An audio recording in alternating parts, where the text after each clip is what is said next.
was a requirement by facilities that are owned by both the public and the private to be licensed and registered. All the public facilities and the private facilities that are registered and licensed were a total of 48,000.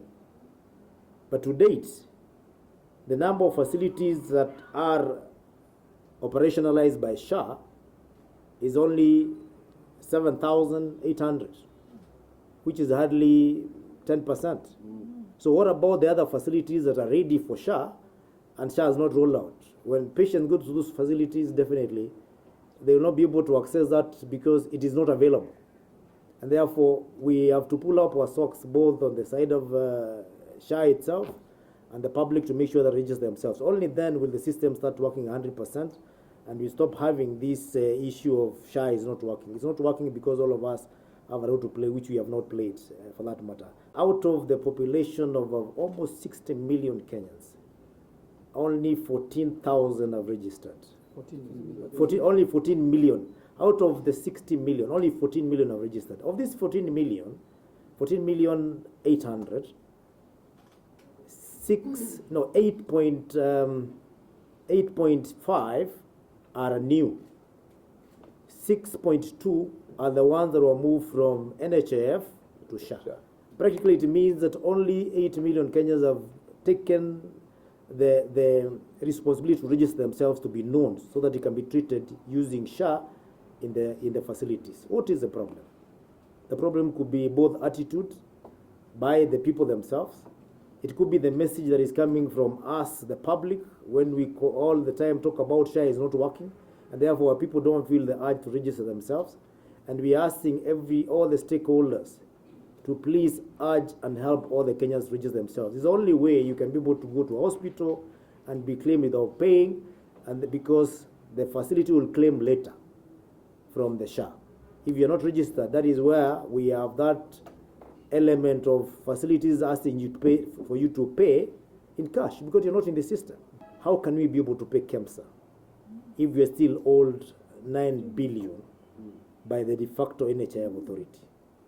Because if you look at what is owed to KEMSA by counties put together, it is a meager 3.8 billion as compared to 9.1 that is owed by NHIF.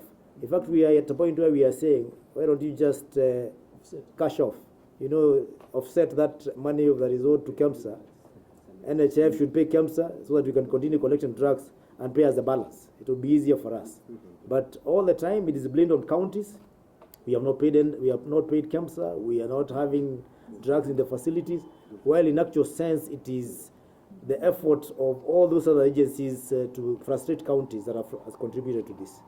That is our position.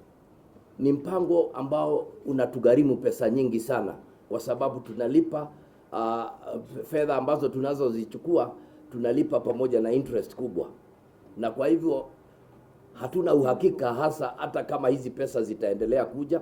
Kwa hivyo itakuwa ni vigumu sana kwa serikali za county kuchukua mpango ule, na ndipo mwenyekiti akasema kwamba tukifika pale na kukwambe katika haya mazungumzo itatubidi tu kufunga na kuwaomba wafanyikazi wetu waende nyumbani wakajitetee kule mbele. For the SHA registration to succeed, first of all we need to pay the CHPs. How do we pay when there's no money? We also need to pay the people who are in charge of our facilities. Some counties here are yet to pay salaries for the last 3 months as a result of the delay in disbursement. In many of these counties, we need to get to where the masses are to have them registered. We have governors here who manage counties that are over 50,000 square kilometers. So the question of logistics, the question of fuel, all these things come into play.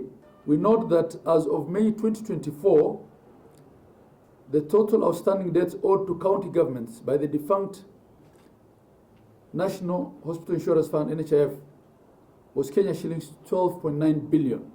So far, only Kenya shillings 3.8 billion of this has been remitted, and counties are currently still owed 9.1 billion.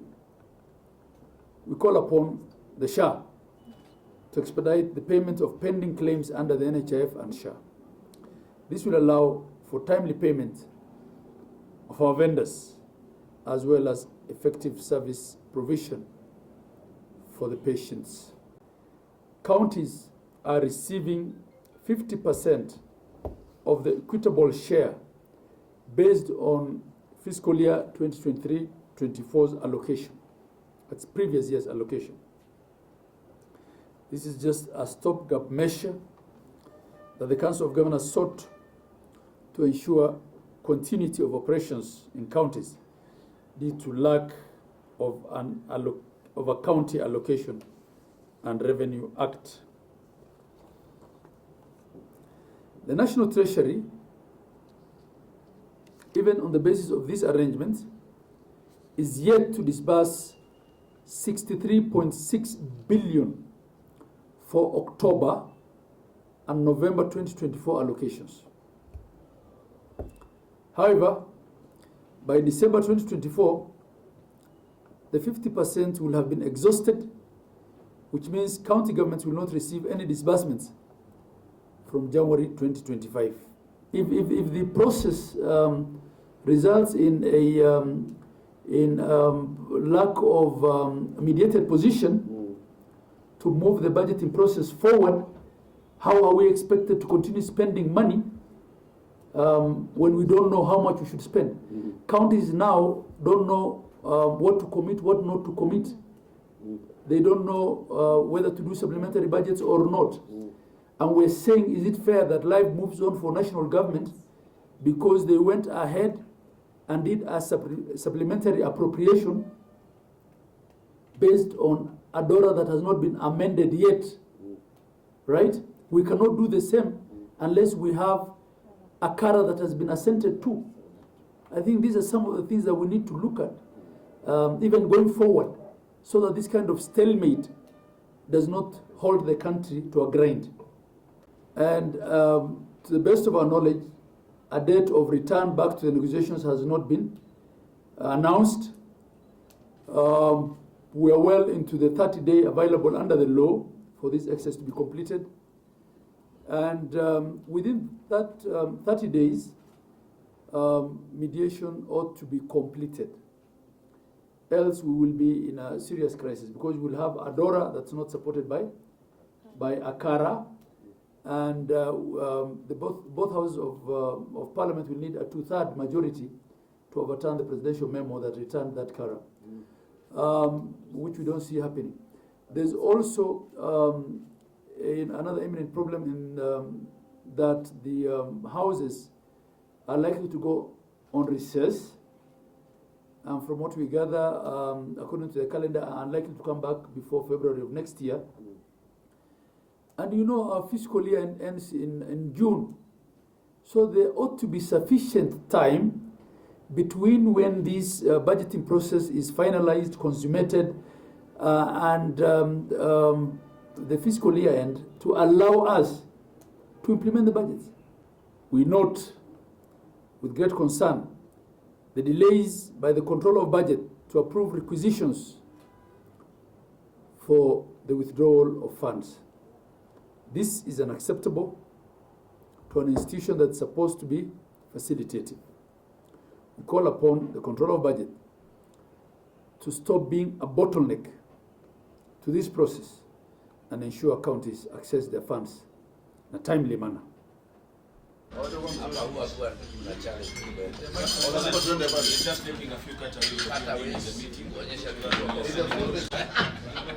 Yes, in the fullness of time. How is your phone going? I'm still right. Ask him who has been on his case. It's been right here. I've told you, never allow. Kuna vitabu tulikuwa tunafanya na yeye.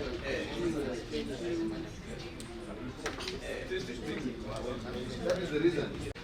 No, it's I've always told you. The success story of Kenya. They say the version of you, and you know, I look at it, the Gen Z, to hold on to, si tumeondoka, wanaambiwa wale wamewafikisha hapa, kuna mtu alikuwa anaitwa Professor Jani, with the actual story.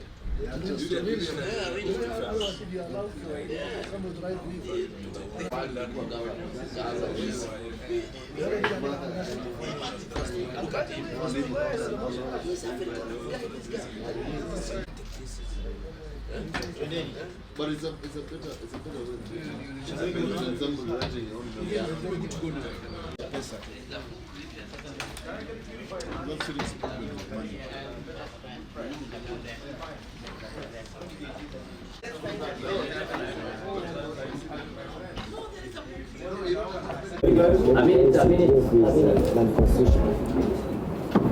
Oh no.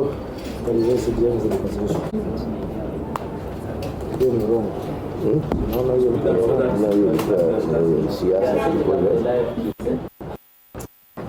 Yes, it will take the hand of God. Yeah, East and West. You know that.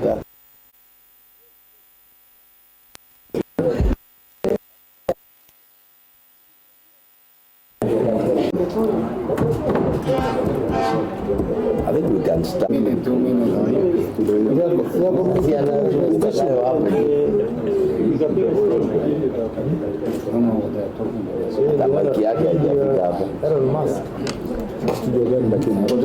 Ailete hapa. Is it on? Yes. Yeah, it's wireless. I initial the pages. Just a moment, I initial this presser.